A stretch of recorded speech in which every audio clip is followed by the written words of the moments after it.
দিইনি গম বস্তা তার মা থেকে লিয়া বলছে আমার কাছে ছাড়িয়ে দিয়ে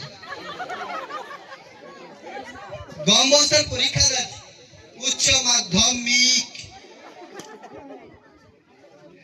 লাগছে সব লোকের কেউ আজ্ঞা আমার তো ভালো লাগছে ওই জন্য তো আসছি ভালো লাগছে তো অসংখ্য ধন্যবাদ জানাই চন্দ্রদাকে শিব শক্তি ডান্স একাডেমির তো খুব ভালো লাগছে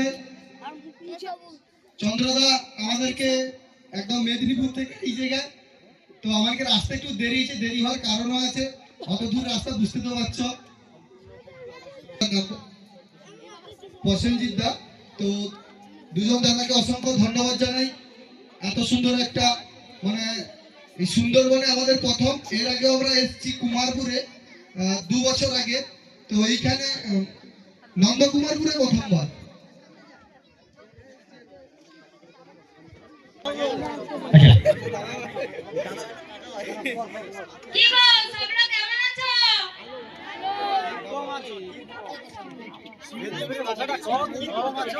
আমি বলি